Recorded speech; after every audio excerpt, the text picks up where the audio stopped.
Nós temos caminhado ainda no primeiro capítulo deste livro, onde ele vai apresentar algumas questões importantes antes dele começar a tratar realmente sobre governo da igreja.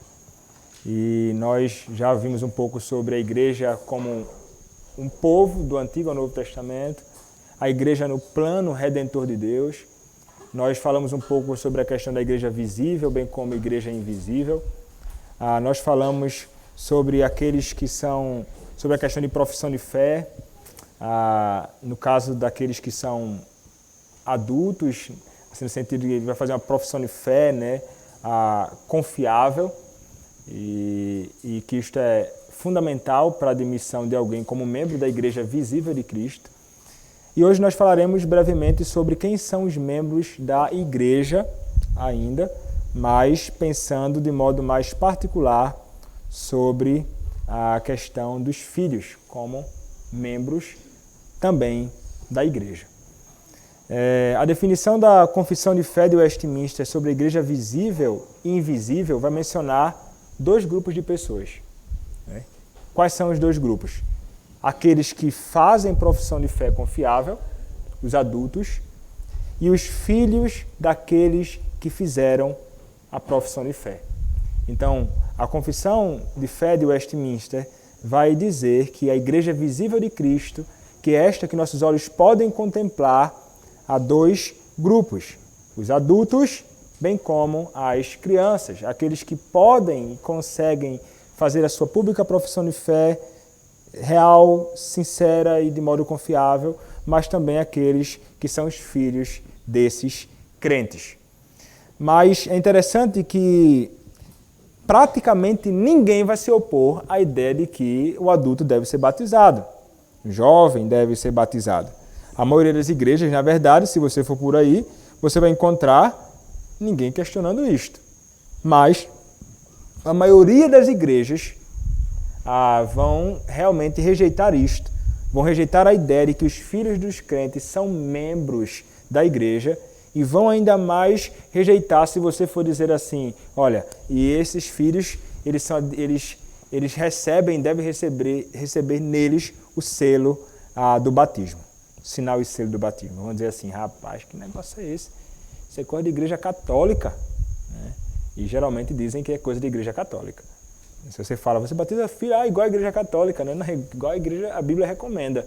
A igreja de Cristo sempre praticou isto, mas a igreja católica também batiza, apesar de eles entenderem o batismo de modo errado e batizam com propósitos distintos do nosso. Mas o ponto é que não é porque a igreja católica pratica, mas é porque a Escritura realmente nos orienta e nos ensina que os filhos dos crentes devem receber o batismo, devem ser batizados. Então, o que faz muitas pessoas... É interessante, né? Essa ideia de a igreja católica faz, porque a igreja católica faz... isso foi uma prática dos chamados reformadores radicais do período da Reforma. Estava mais associado aos chamados anabatistas, né? E acho que eu já até falei em outro momento aqui, de modo bem simples, é como se eles fizessem basicamente o seguinte. A igreja católica, ela faz... O padre, ele usa um sapato preto, bico fino. Aí eu vou usar um sapato marrom, bico quadrado. Não, o padre, ele usa uma calça comprida. Aí eu vou usar uma calça um pouco mais curta. O padre usa branco, eu vou usar preto. O padre... Então, a igreja católica pratica isso. Eu vou fazer o oposto. Então, eles eram radicais, em certo sentido. Então, eles praticam isso, então vamos fazer o oposto. Mas o ponto da reforma não era este. O ponto da reforma não era se opor a tudo que a igreja católica praticava, mas era se opor àquilo que era contrário às Escrituras. Eles estavam retornando à Escritura. Quanto a práticas corretas, eles, então, não os reprovaram neste sentido. Mas quanto ao batismo, realmente é uma coisa que a maioria das igrejas tem problemas. Então, batistas, muitos congregacionais, por aí, irmãos de outras denominações não concordarão com a ideia do batismo, mas nós, presbiterianos, entendemos que os nossos filhos devem receber o sinal e selo do pacto da graça, e o batismo é o que marca isto. Mas então, qual é a evidência bíblica de que os filhos dos crentes professos são, por direito de nascença, membros da igreja e habilitados ao reconhecimento da igreja na sua filiação. Né? O que é que vai nos ensinar isto? O que é que vai nos conduzir a concluir isto? Que os filhos têm direito e são membros da igreja visível do Senhor Jesus Cristo e que devem ser recebidos assim. Bom, a resposta para essa pergunta, ela não é encontrada em um texto bíblico explícito, como nós falamos anteriormente no último estudo. Né? Não tem de ter necessariamente textos que digam com toda clareza que esse tipo de coisa deve acontecer. Nós sabemos que há princípios de interpretação da Escritura que nós, então, ao olhar para toda a Escritura como um todo, comparando texto com texto, e vamos ser conduzidos a concluir uma verdade. Né? Um exemplo, não há nenhum texto que diga de modo tão explícito que há um Deus que subsiste em três pessoas distintas, o Pai, o Filho e o Espírito Santo, e essas três são Deus da mesma substância, iguais em poder e glória. Não há nada que diga isso com tanta clareza. Mas como é que nós chegamos à conclusão como esta? Justamente por causa da dedução, ou chamada também inferência, quando você vai pegar textos que não são tão claros, mas você vai unir um texto ao outro, e isso vai levar você a concluir inevitavelmente esta realidade. Então nós não somente praticamos aquilo que a Escritura declara de modo tão claro, mas aquilo que a Escritura ensina de modo geral, né? Então vamos considerar a Escritura como um todo. Se praticássemos somente aquilo que a Escritura fala de modo explícito, nós teríamos grandes problemas e cairíamos em grandes heresias também. A rejeição desse princípio de interpretação era uma prática da heterodoxia, ou seja, do falso ensino dos hereges, não da verdadeira ortodoxia. Né? E então, se levássemos ao pé da letra a ideia de que tem que ter um texto explícito, entraríamos em problemas. Um dos que já mencionei aqui é o seguinte: a Escritura, em ocasião alguma, né, vai dizer assim: olha, vocês mulheres devem participar da ceia do Senhor. E em lugar algum também a Escritura nos apresenta as mulheres participando da ceia do Senhor. Você vai encontrar a Escritura apresentando, na prática, homens participando da ceia do Senhor. Se trabalhássemos somente aqui com aquilo que é explícito e somente aquilo que é ordenado de modo claro que deve acontecer, as mulheres não deveriam participar da ceia. Mas como é que eu chego à conclusão que elas devem participar? Porque eu vou estudar a Escritura como um todo, e à luz da palavra eu vou entender inevitavelmente que as mulheres devem se assentar à mesa do Senhor e participar da ceia.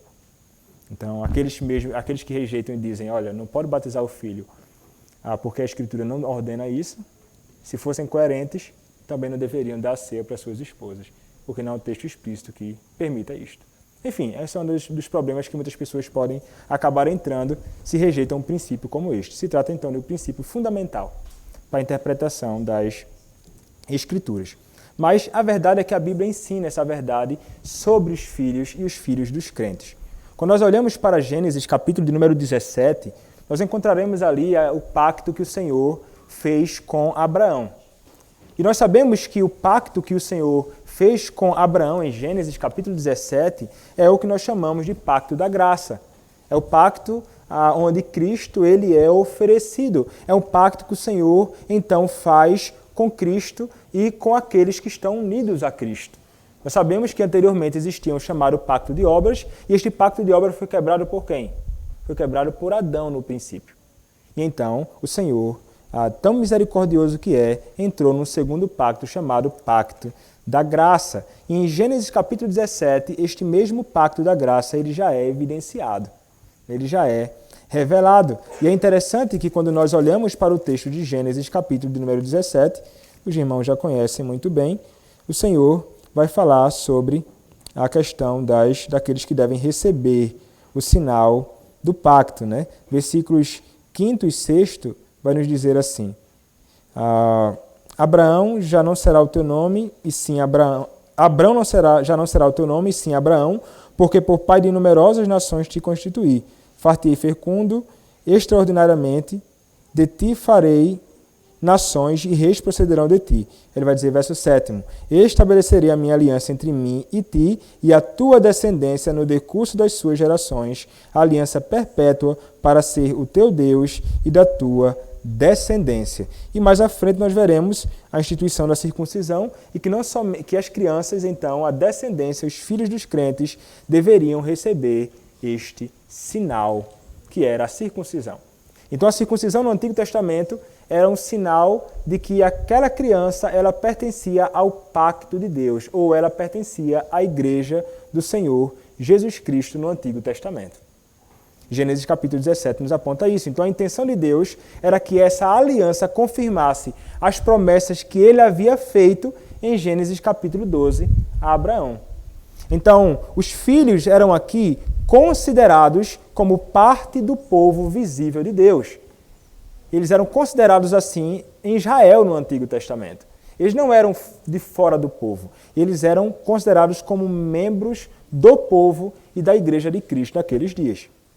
Então, os filhos, eles, por serem membros, filhos do pacto, eles deveriam receber o sinal externo da aliança, que naqueles dias era realmente a circuncisão, como Gênesis 17:7 nos fala, e Gênesis 17:10 nos diz: esta é a minha aliança, que guardareis entre mim e vós e a tua descendência. Todo macho entre vós será circuncidado.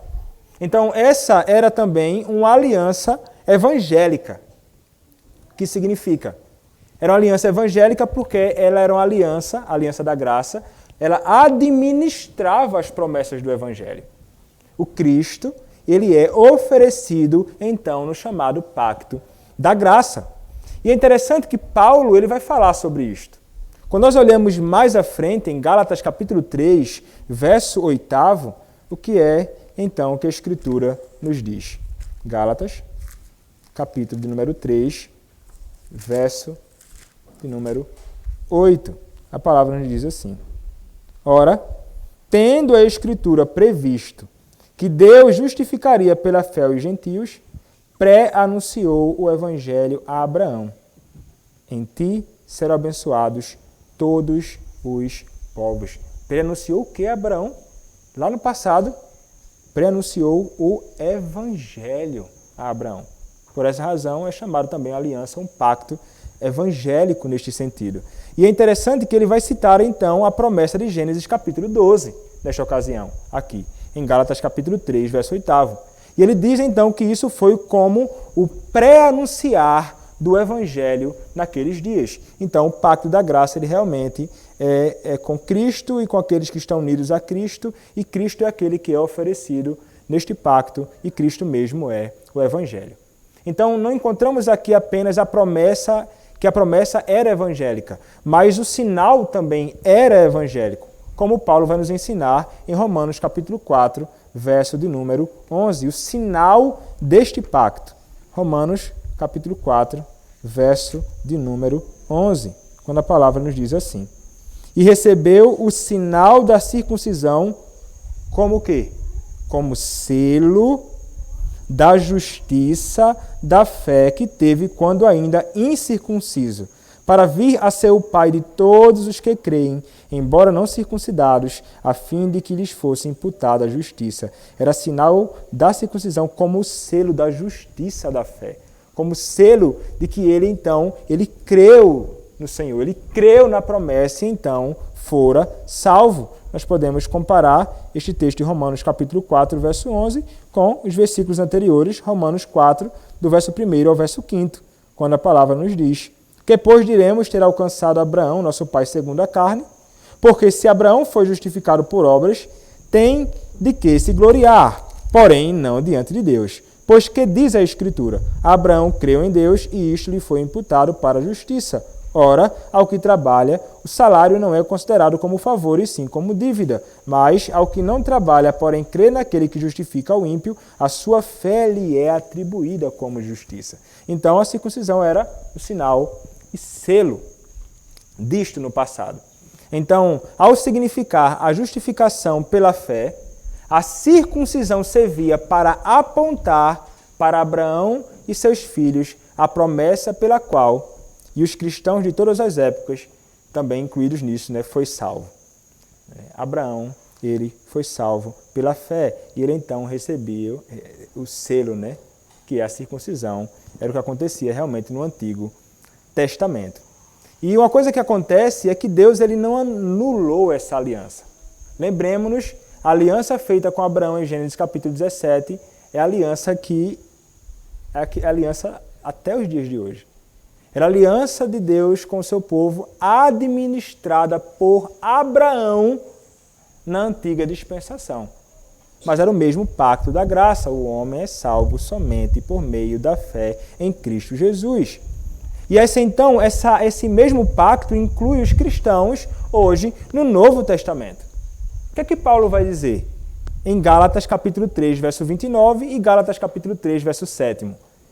Paulo chama os cristãos de quê? De descendentes de Abraão. Gálatas capítulo 3, verso 29. E os filhos de Abraão pela fé. Como nos diz Gálatas capítulo 3, verso 7. Então vejam que nós somos os descendentes, os filhos de Abraão pela fé. Quem? Aqueles que creram.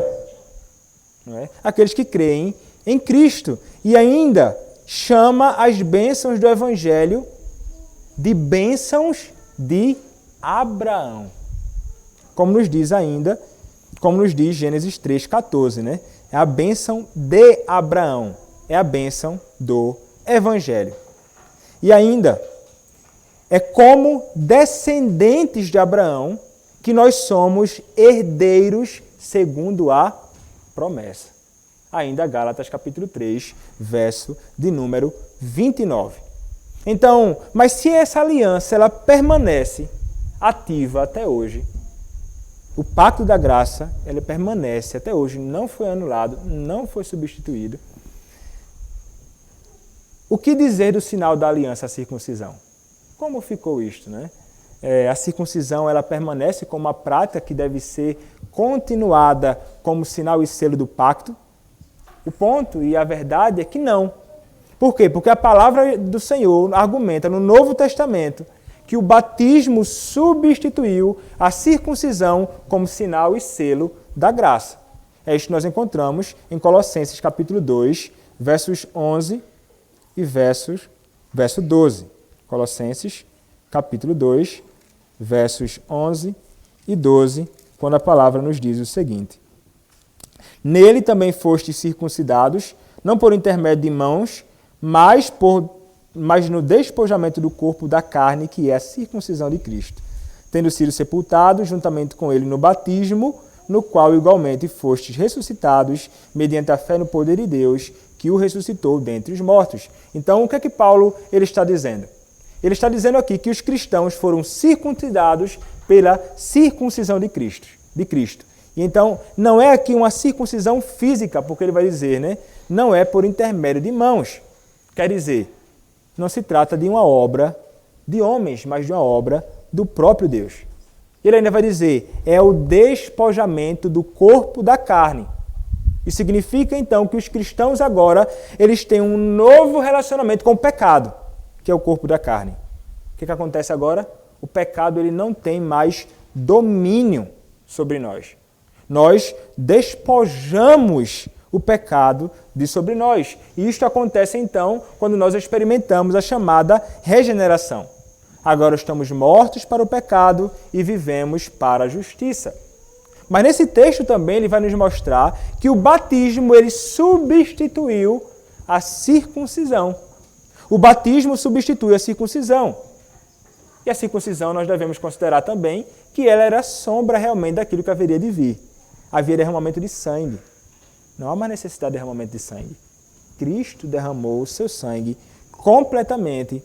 Circuncisão também apontava para esta realidade. Ela encontra também o seu cumprimento ali. Mas houve também uma substituição real.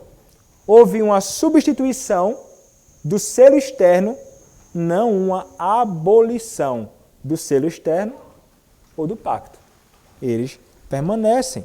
Então, em Colossenses capítulo 2, versos 11 a 12, o batismo cristão ele é chamado explicitamente de circuncisão de Cristo. O mesmo que circuncisão cristã, como ensina o pastor, até Paulo Anglada, Ele vai falar que circuncisão de Cristo é o mesmo que circuncisão cristã. Então a circuncisão e o batismo são o quê? A circuncisão e o batismo são expressões das mesmas verdades espirituais e devem ser reconhecidas como sinal e selo das mesmas bênçãos pactuais.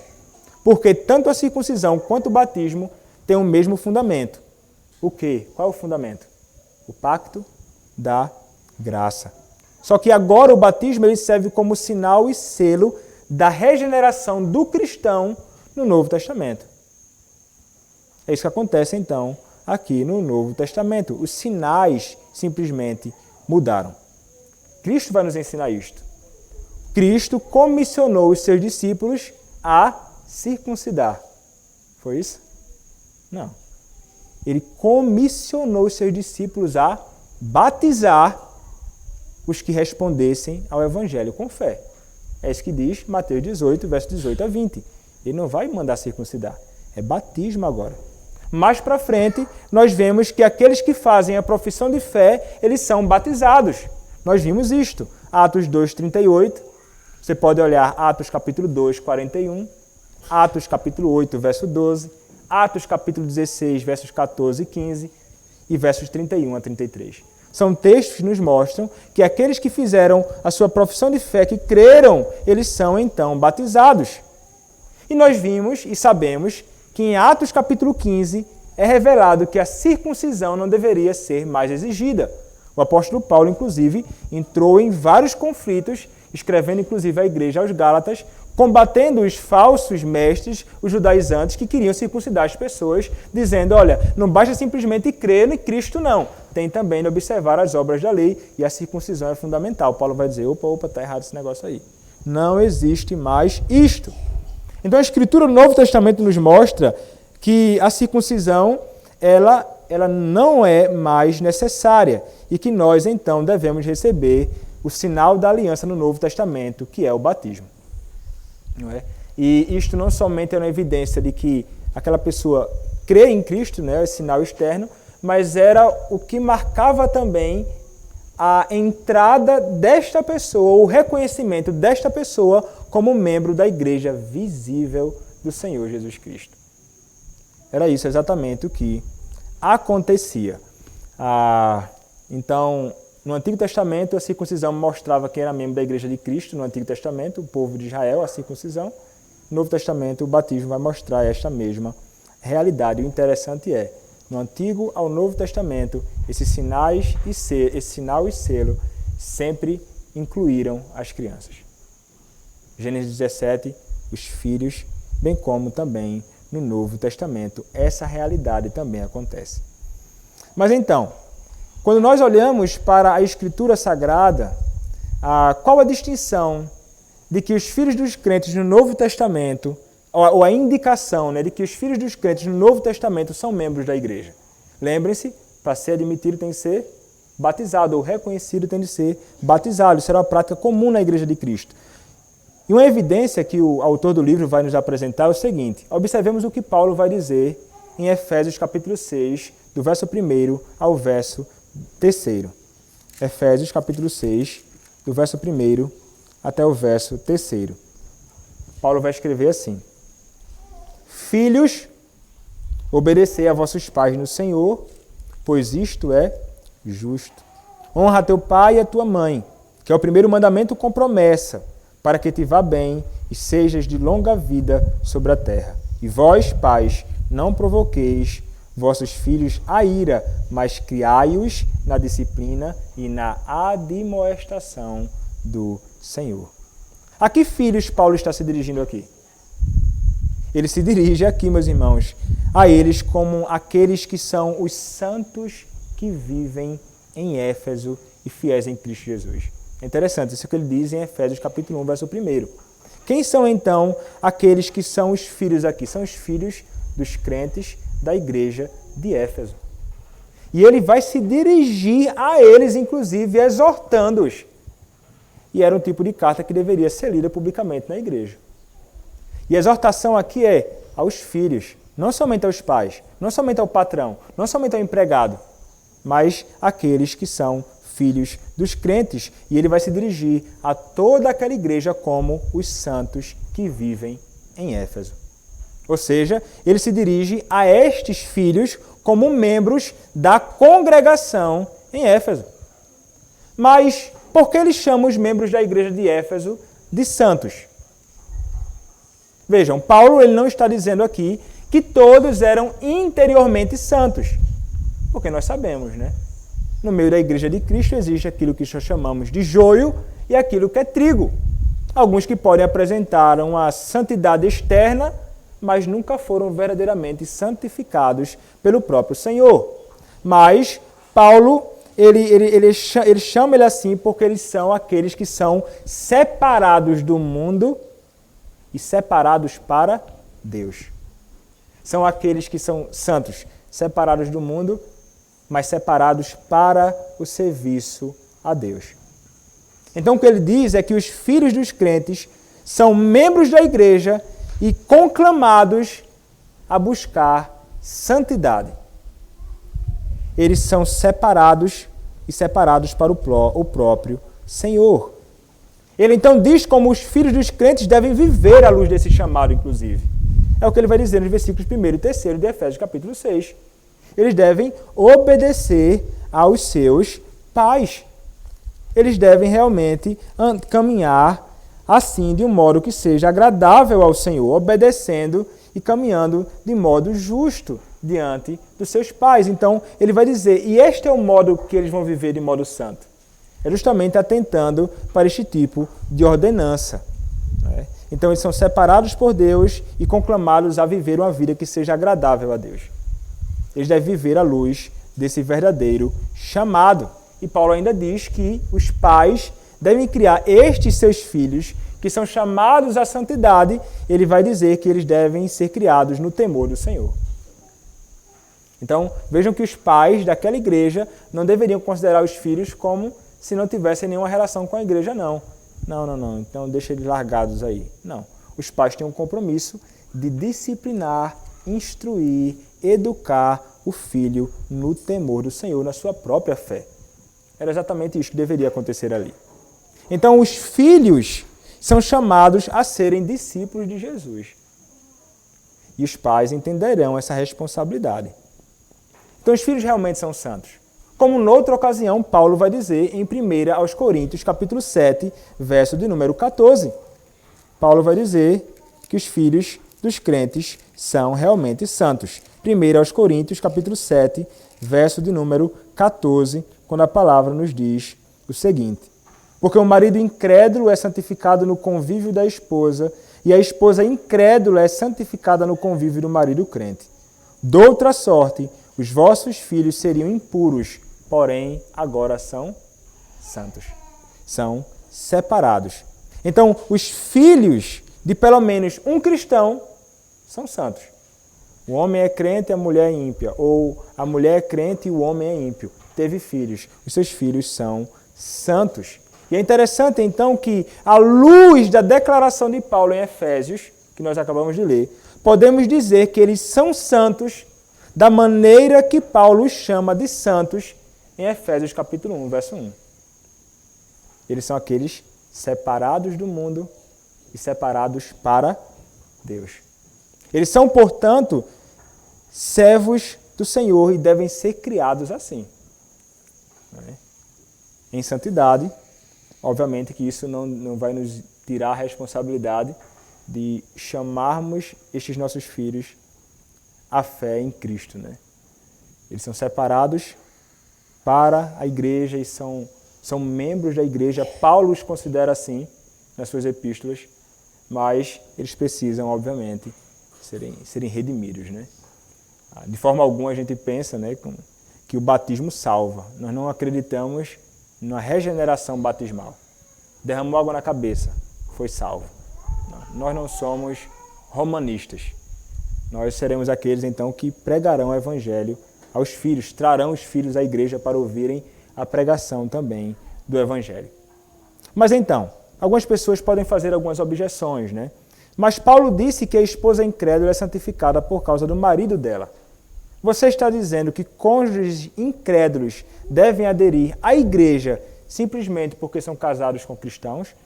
A resposta é: observe a preocupação da qual Paulo trata na passagem. Qual o interesse principal de Paulo? O seu interesse principal é a posição na igreja do filho de um casamento espiritualmente misto. Ele está tratando sobre os filhos de um casamento misto, como eles devem ser considerados. Então, como é que ele vai determinar, ou quem é que vai determinar a posição dos filhos na igreja? É justamente o pai crente ou a mãe crente. É isso que vai determinar se ele é santo e é membro também da igreja do Senhor Jesus Cristo. Paulo então vai responder que o filho deve ser reconhecido como membro da igreja visível por causa do relacionamento com o seu pai ou mãe crentes. E é justamente assim que ele é recebido. Mas em que sentido os cônjuges incrédulos são santos? Eles são santos no sentido de que são aqueles por meio dos quais esses filhos santos vieram ao mundo. Então, um último conjunto de passagens também que nos vai reforçar a ideia de que os filhos dos crentes, eles são santos e são também membros da igreja, é que os filhos dos crentes, eles eram admitidos, reconhecidos na igreja e eles tenham a sua habilitação através do batismo. O batismo reconhecia esta realidade. E nós conseguimos inferir de textos da Escritura isto, quando nós olhamos para as famílias em Atos. Poderíamos mencionar pelo menos duas aqui em Atos capítulo 16, verso 15 e Atos capítulo 16, verso de número 33. Então, até aqui nós vimos, Paulo vai considerar os filhos, as crianças, como membros da igreja e vai inclusive se dirigir a elas. Paulo vai dizer que elas são santas e, portanto, separadas do mundo e separadas para o próprio Deus, e que para elas serem, então, consideradas e reconhecidas como membros, então, da igreja, ou ter o seu reconhecimento, o seu direito como membro público, isso acontecia através do próprio batismo. E Atos capítulo 16, verso 15, vai nos dizer o seguinte: depois de ser batizada, ela e toda a sua casa nos rogou, dizendo: se julgais que eu sou fiel ao Senhor, entrai em minha casa e aí ficai. E nos constrangeu a isso. Ela foi batizada e quem? Toda a sua casa. Atos capítulo 16, verso de número 33. Ainda a palavra nos diz o seguinte, sobre a conversão do carcereiro, Naquela mesma hora da noite, cuidando deles, lavou-lhes vergões dos açoites. A seguir foi ele batizado e todos os seus, todos aqueles que eram membros da sua família, os seus filhos, toda a sua posteridade. Então é interessante que em Gênesis 17 é indicado que cristãos professos e suas famílias recebiam sinal da aliança para indicar a filiação deles à igreja, e nós vimos, isso sempre envolvia os filhos e envolvia essa questão de representatividade. Em Gênesis 17, os pais representando a sua posteridade. E essa questão de representatividade, ela percorre a Escritura o tempo inteiro. Adão era o representante e cabeça federal de toda a humanidade. Cristo é o cabeça representante de toda a posteridade redimida. E nós vemos o tempo inteiro a questão dos pais como aqueles que representam os filhos. Encontramos isso no Antigo Testamento, encontramos esta mesma realidade no Novo Testamento. Os pais representando, então, os filhos. E é interessante que a igreja no Antigo Testamento, como nós vimos, é essencialmente a mesma no Novo Testamento e ela sempre incluiu as crianças no seu seio, no seu meio. É a mesma igreja, essencialmente a mesma, e sempre incluiu as crianças. O selo do Pacto da Graça mudou do Antigo para o Novo Testamento, mas o selo era aplicado não somente aos adultos, sempre também incluiu as crianças. Isso é uma realidade que nós não podemos nunca negar. E que esta realidade se estendeu à Igreja do Senhor Jesus Cristo no Novo Testamento.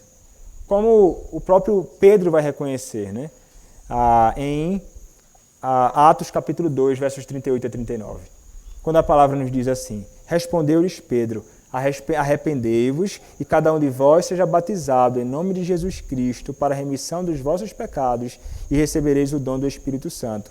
Pois para vós outros é a promessa, para vossos filhos e para todos os que ainda estão longe, isto é, para quantos o Senhor nosso Deus chamar. Tem até um livro, né? Está ali, branco e vermelho, para vós e vossos filhos, a do pastor Paulo Anglada, sobre a questão do batismo infantil. Então é interessante que, baseado no pacto que Deus fez com Abraão e sua descendência, Pedro diz que a promessa agora, tendo o batismo como símbolo externo, não é apenas para os adultos, mas também para os seus filhos. Eles deveriam, então, ser batizados. Então, até aqui, eu penso que são argumentos suficientes para entendermos que realmente o batismo indicaria o reconhecimento e admissão dessas crianças como membros da Igreja do Senhor Jesus Cristo. Outra objeção que alguém poderia fazer, e o autor adianta dizendo o seguinte: mas não há crianças nem bebês em qualquer um desses batismos, né, dito de modo explícito.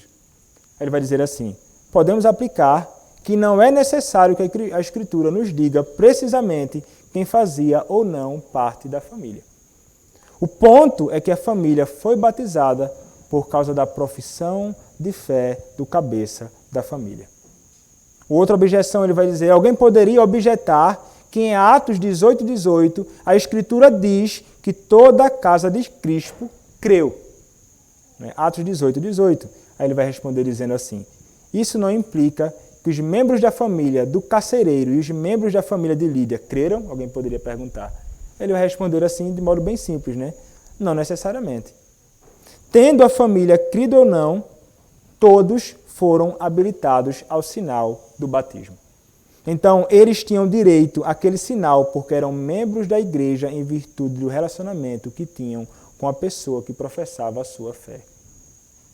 E aqui, os pais, o cabeça. Então, resumindo, meus irmãos, as Escrituras reconhecem os filhos de um pai, mãe cristão como sendo, em virtude desse relacionamento, membros da igreja. Em outras palavras, esses filhos têm um relacionamento reconhecido com a igreja. Eles estão sob o governo dela, eles têm privilégios e responsabilidades ao participar dessa filiação. Com isso, nós estamos querendo dizer que os filhos são regenerados ou que necessariamente serão?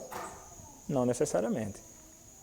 Ninguém vai assumir necessariamente isto, mas eles devem ser objeto de nossas orações, eles devem ser objeto de nossos ensinos, eles devem ser objeto de nossas admoestações, inclusive por parte de outros membros do corpo de Cristo. E o que então deve ser ensinado a eles? Que eles são pecadores à vista de Deus, que eles merecem a punição de Deus pelos seus pecados e que, igualmente a qualquer outra pessoa, precisam da salvação em Cristo. Não é? Mas eles devem ter a Escritura como filhos de crentes, como a sua regra de fé e de prática. Os pais vão criar os filhos na admoestação e no temor do Senhor, como Paulo vai dizer em Efésios capítulo 6, verso 4. Então, de modo simples, meus irmãos, este seria o conteúdo de hoje. Só recapitulando os pontos, os filhos dos crentes, por Paulo, eram considerados como membros do povo de Deus. Eles eram considerados membros do povo de Deus, da Igreja de Cristo, e eram reconhecidos através do batismo, que era o selo externo de admissão à Igreja de Cristo no Novo Testamento, e que eles tinham direito a isto, porque os seus pais são aqueles que representam os seus filhos nisto, como acontecia do Antigo ao Novo Testamento. E o fundamento de tudo isso encontra-se no pacto da graça, que desde quando a circuncisão era aplicada, se estende e está, vamos dizer assim, ativo até os nossos dias hoje. Não mais através da circuncisão, mas através do batismo. Então, não somente nós adultos, mas os filhos também são membros da Igreja do Senhor Jesus Cristo, da Igreja visível de Cristo. E aqui nós concluímos. o estudo de hoje.